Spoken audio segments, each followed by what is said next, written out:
Today, let's learn to draw an astronaut standing on the moon. NASA's next project, or current project, is to explore the moon and then move on to exploring Mars. This phase of exploration is called Artemis. Artemis is Apollo's twin sister. Isn't that cool? The first space missions were referred to as the Apollo missions. Now they'll be called the Artemis missions. So if you'll get a piece of paper, some markers, let's get started. The new spacesuit, the Artemis spacesuit, has been designed to be more flexible so astronauts can bend over, pick up things on the moon's surface instead of just bouncing around like the old spacesuit. It's a little more confining. That's all they could do is to bounce. So let's start by drawing the surface of the moon, which is bumpy. There's mountains, there's craters, so we'll draw a bumpy line. Let's draw a few rocks over here. The Artemis astronauts will be collecting rocks, doing a lot of geology. There are even craters on the moon. So you can draw a few circles like that. Now for our astronaut, let's start with a circle for the head, and I'll move this closer right here. And then of course, you know they have their helmets. So let's make like a rainbow line right here, like a crescent moon with two little rectangles on the side, and that could represent the space helmet. Now my example has a smiling astronaut, but you know that they actually pull down the shield, kind of like sunglasses, which protects the astronaut from the light. So let's do a lot of crisscross lines. That just represents the shield, or like the sunglasses. Now for the body, we're just going to come out, and then curve in. These new Artemis spacesuits allow the astronauts to really move their arms. So their arms come out of this rounded portion so they can really move and bend their arms this time, like right here on their elbow. Let's have this arm kind of reaching up. And I like just putting a rainbow shape with a thumb for a glove. That's an easy way to make the astronauts' hands. Now right in the middle, we'll need a few more lines because this is the part that helps them twist at the waist so that they can bend, pick things up. And then we have lines coming down for their boots. Hey, I'm going to use that line as the top of their boots. And here's the astronaut's foot. There's the spacesuit. Hey, let's add a little color to the suit. Usually astronauts wear the color of the flag of their countries. So let's put some red stripes on this sleeve. How about a few red stripes right here? And you can just do it however you want. You can design your own colors for your spacesuit. And then I think I'm also going to add a few blue lines too. And I think I'm going to have my astronaut have some red boots just for fun. I think their boots are actually white, but this is art, so we can add a little bit. So the name of the program is Artemis. The first three letters in Artemis are art. One of my favorite words, Artemis. Artemis was the twin sister of Apollo. I think that's really cool, which is a figure in Greek mythology. Let's add an American flag. Since we live in America, there's the flagpole. They will probably plant a flag on the moon. And then we just make red rectangles with a few stripes down here. We'll put stars in that corner.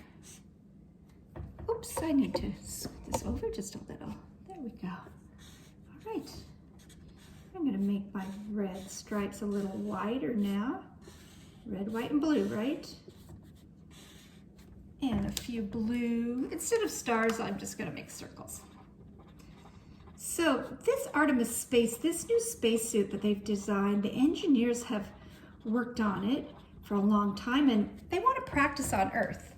So what they do, they want to practice somewhere where there's no gravity so the astronauts can float. Can you think of anywhere on Earth be with no gravity. Hey, how about if you were underwater? Oh yeah, there is an amazing large swimming pool at the Johnson Space Center in Texas. And that is where the astronauts go underwater with their teachers who are dressed as the scuba divers. Then they can practice using this spacesuit, kind of get used to moving around in it, so that when they are up on the moon and then eventually Mars, they'll be able to get around really well. Here's one of the astronauts. She might be going to the moon. They'll be sending the first woman and another man to the moon on this first Artemis mission. Now, when you're up on the moon, the background, the sky, we could add the Earth because that's way back here. So let's just draw a small Earth.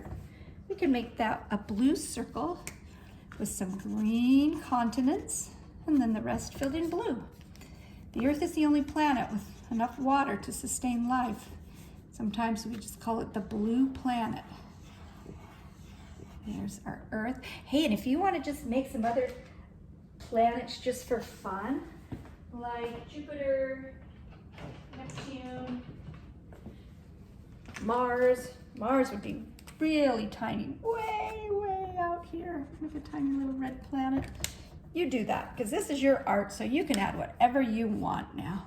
I'll do a little tiny planet back here with a ring going around it.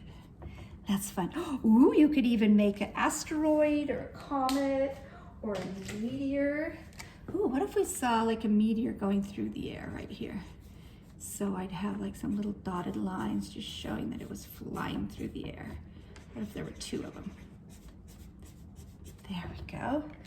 And now, let's put a few stars in the sky, maybe just some yellow circles. And then if you have chalk, oh, chalk is the best way to fill in a big area. That's how I filled in the background on my sample. Just used a piece of dark blue chalk. Takes a long time to color things in with markers, but watch how fast you can do it if you're using chalk. And just go over top of your meteors. I think we'll go around the Earth and around the word Artemis, around the flag. But I just am using the side of my chalk. There. And then with my finger, I'm able to just blend it right around my astronaut. Make sure artwork look more complete and you didn't have to use paint or make a mess. That's something we can do during distance learning is just use chalk for our background. Quick and easy and fun. There we go. The finger is blending it. Looks like I need a little more, maybe right there. Now let's see, how about the ground down here? The moon is not white. It is kind of a dark gray, so I'll see if I have some black. I don't have a black, all I have is a light gray, but that would work. Fill that in with some, I'm gonna outline some of my rocks. Oh, did you know in October of 2020, they did discover some frozen water on the sunny side of the moon. So, hey, I'll just color this yellow right here. 12 ounces of water is what was discovered. Interesting. I love learning all these new things about space exploration in this new program called Artemis. These new spacesuits. You know, there are a lot of women who are astronauts now who will be going up to the moon and to Mars. So if this is something you're interested in, there's a lot of different places where you can work in the system of space exploration. You could stay on Earth and work in the swimming pool area as the scuba diver, one of the teachers. So there we have our man or woman on the moon with the Artemis Program, Space 2020, and that is the end of our STEAM class. I will look forward to seeing you again.